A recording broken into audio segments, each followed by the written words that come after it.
Ladies, gentlemen, my name is Ybot, and my sincerest apologies for taking so long to come up with part number 3 here. It seems to be a running joke, mostly with myself here, that whenever I promise something, I do not deliver. So I'm trying a new format here, since these fights are getting to be a little bit too long here, and I did have some trouble with Tyrant Velhari here. I'm not sure if it was 2 or 3 attempts that it took to get her down, but we did manage to get her down eventually in LFR, so I'm going to go through the details here. And this time, because I was doing a bit of recording beforehand and I actually ran out of time, I only got to the Phase 2 mechanics, I'm going to just skip over LFR entirely. I think the, in this particular case, Icy-Veins LFR guide is a little bit lacking, and a little bit, it needs a better instruction on the mechanics. Like, it's got a good basics here for what you need to look at, but it doesn't provide much more stuff than the Dungeon Journal, which I looked at already. So, this fight is pretty fucking hard. So, let's take a look at it here. We're going to focus on the tanking, as always. I'm going to be looking at the Icy-Veins guide for normal, heroic, mythic modes, which is what I usually do anyway here, but the footage is, of course, on LFR. And it is not a raid that was prearranged. It's just me and a bunch of other random people from a realm where there's some fairly competent casual raiders here. So let's jump right into it here. Let's dive right in. So there are 3 phases that we need to worry about here. Phase 1 lasts from when the fight starts until Velhari reaches 70% health.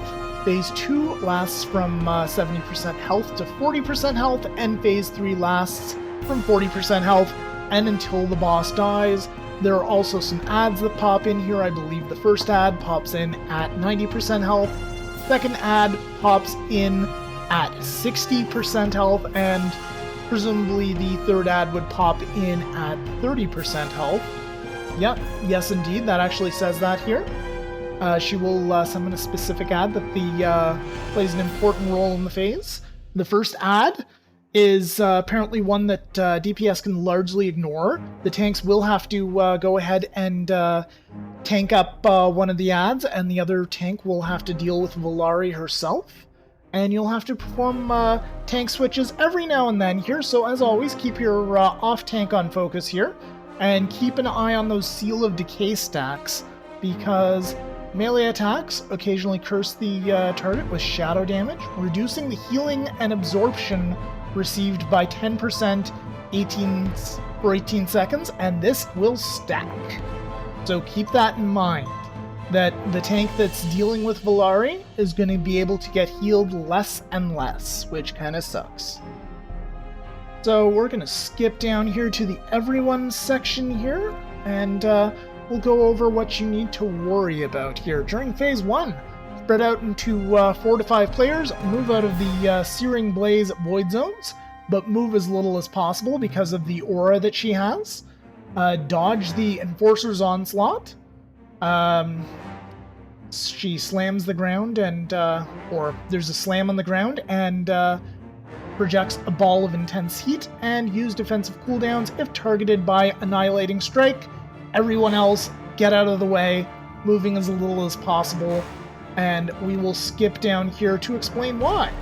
The reason you do not want to move in Phase 1 is a little ability called Aura of Oppression, which is immediately applied to all raid members in the fight, and there is an aura for each phase. Phase 1 has one aura, Phase 2 has a different aura, Phase 3 has a different aura, and they all seem kind of nasty. I'm not sure whether it's Phase 1 and Phase 3's auras are the worst, but we'll go over them as time goes. So anyway, Phase 1, Aura of Oppression.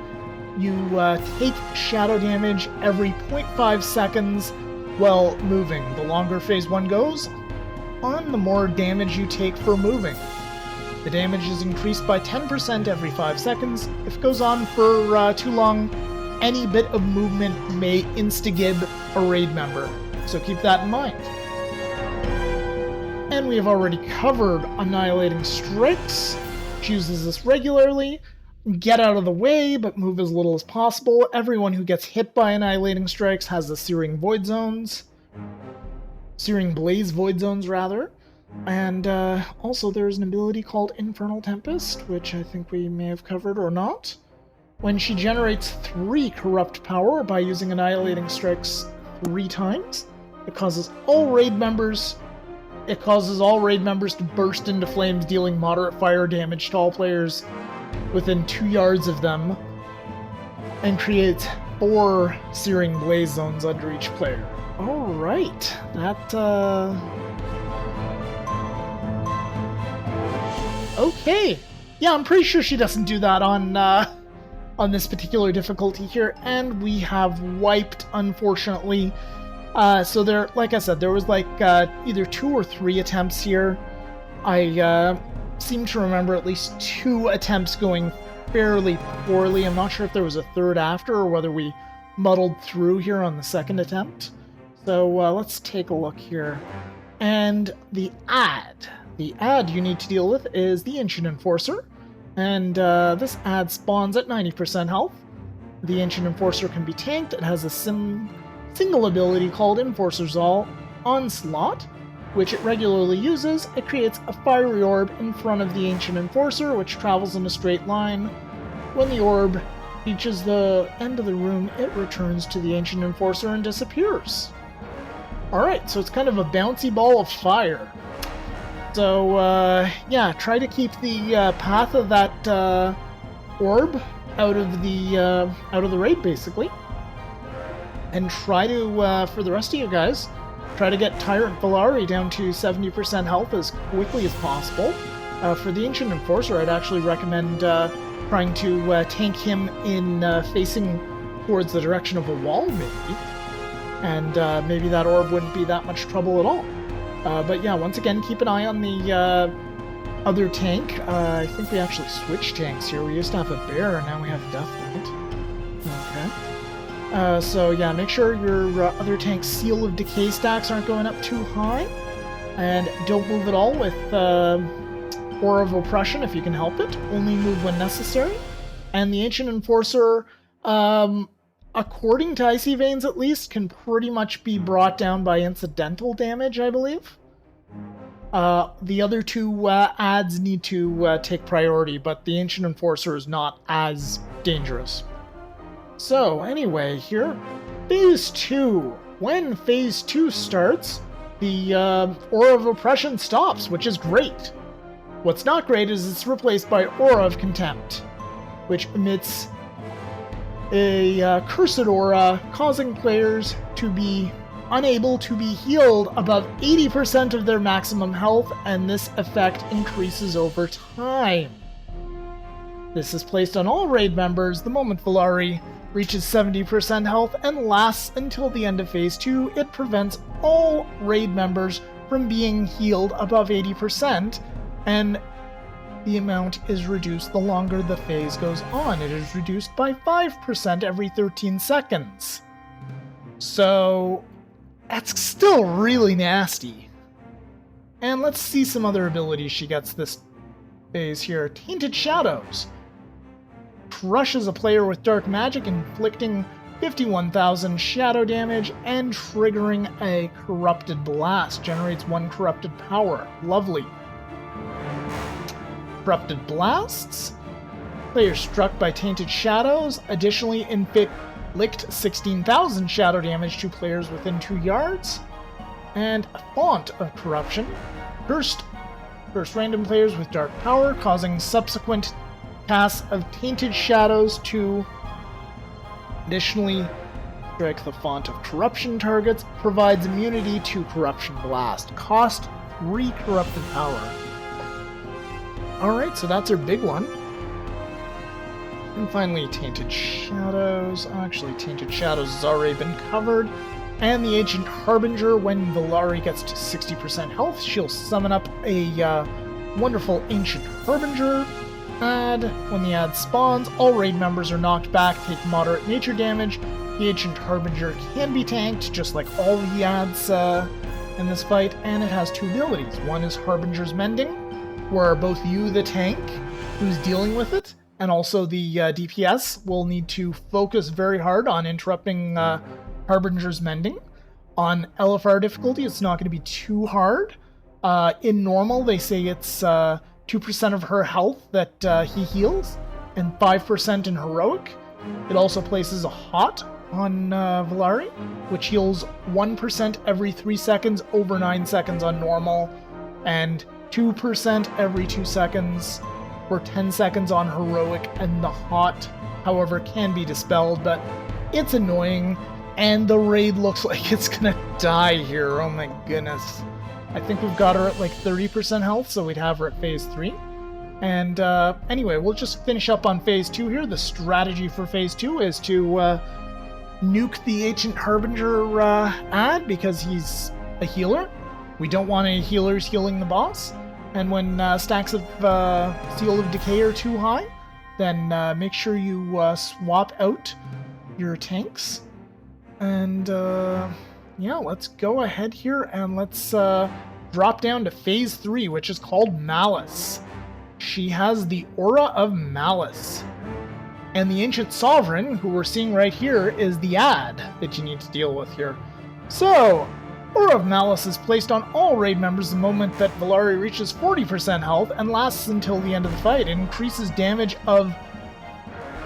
done of all players by 20% and also increases damage taken by 10%. The potency of this effect increases the longer phase 3 lasts, but is capped out at 200% damage done and 100% damage taken. So, arguably probably the least dangerous of all the auras. Interesting. Anyway, let's take a look at the rest of the abilities here. Bulwark of the Tyrant. This is an ability that Velhari regularly uses. Inflict 39,000 shadow damage to the current target, as well as other random targets, leaving despoiled ground at their location. Generates 1 corrupted power. Alright, so the tank is going to take this lock face. And my raid is nearly dead here. I think this might be the end of attempt number 2 here. We might have to move on to attempt number 3 in a sec. When struck, all raid members leave despoiled ground.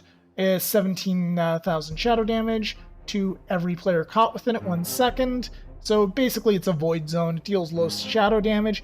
Gavel of the Tyrant. It's an ability